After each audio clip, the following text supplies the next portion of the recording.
Welcome back, folks. We've got another game for you, and we're gonna get further in World 3.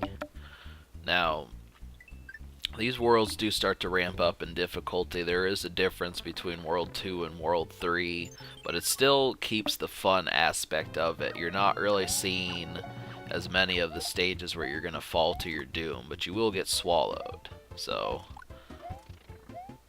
But I've noticed that a lot of people do not like the water stages in Mario, myself included. I really do not like going into deep water in those video games, but they do attempt to make some of these water stages fun. You know, the ones where you're not technically underwater, but there is water, are not awful.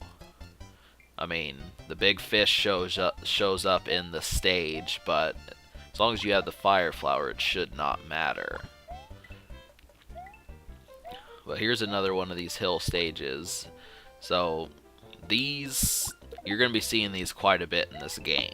I mean, these are probably the ones that people are likely to die in.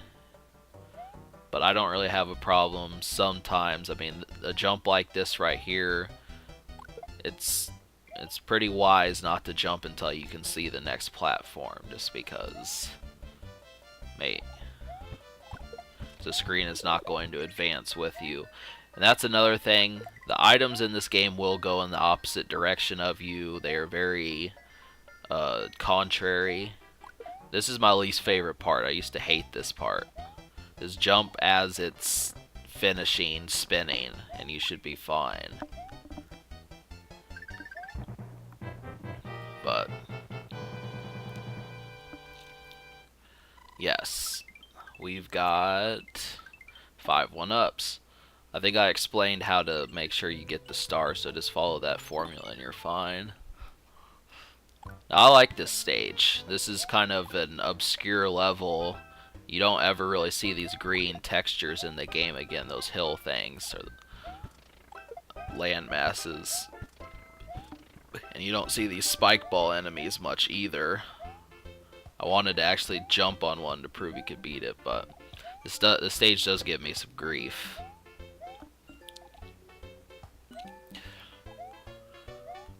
So I'm trying to think of what... When I played this, there really weren't any people I knew that actually were good at this game. This is one of those things that, since this game came out in 1990, it almost feels as if it's for the prior generation. And that...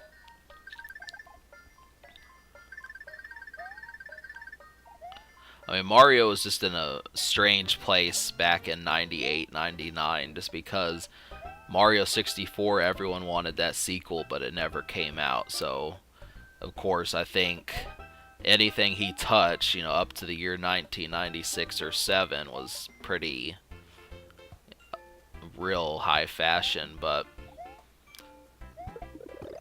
you know, I can't think of many adults who liked the Mario Party series and some of the other things he did. I'm sure you remember the Nintendo 64 being seen as a childish machine. You know, you had Hey You Pikachu, and you had Pokemon Stadium, and all these other... I'm trying to think of what else, you know, just kids shows being on that game system. The N64 only really had like 200 and some odd games. And then after that, you know, it's like if 30% of these games are bad, it's just like, ugh. But Mario. So these are, you know, if you're paying attention to the game, I got the hammer from beating the Hammer Brothers, and you get some Toad houses. So I end up screwing myself here just because I do not get the... I'm not playing the game. So obviously when you play the games and you get a match, you get the items, and I only have like 6 or 7 items, so it winds up screwing me. This upcoming fortress is a bitch, I'm just gonna let you know. But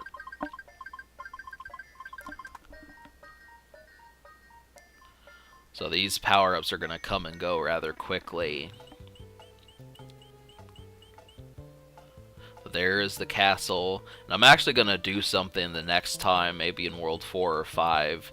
If you go to the castle after you die fighting the airship, they will say something different to you, which is something you may not know. You'll get an extra bit of dialogue. It's nothing spectacular, but it's a halfway secret. So this star really didn't help. I was thinking that, you know, maybe this would grant me something.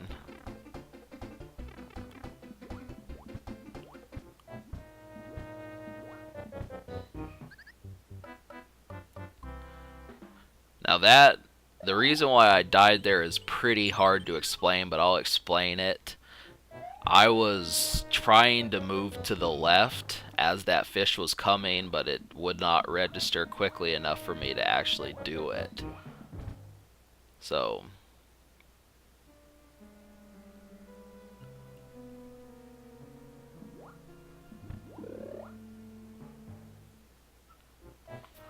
now it's pretty much the best thing you want to do in this dungeon is just get a power up so you can take 3 hits, because there's a point where it's very likely that you will take damage.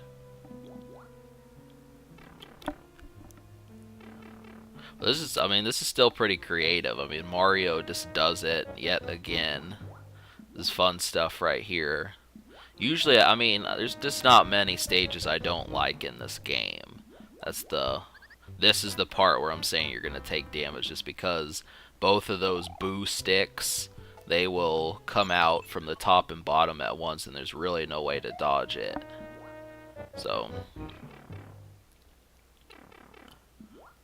okay, so I'll probably be able to show this dungeon getting beaten, and then I'll end the video.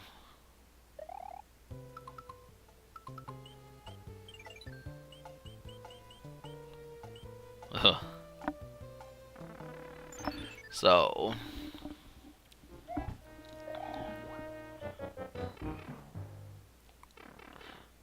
I always kind of wondered what these fortresses are for.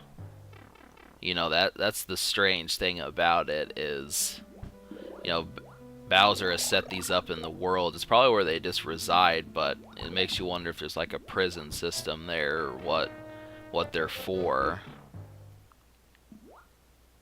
Can't really figure it out. They're just there for you to conquer.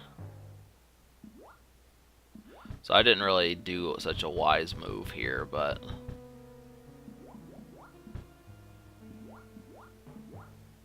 oh, guess I did it. I wasn't expecting that. That pissed me off, by the way.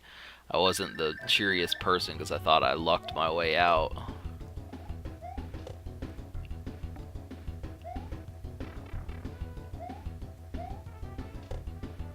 Now, so that leaves remaining 2 stages in Super Mario in World 3. So that's about where it stops. But alright, subscribe for more fun.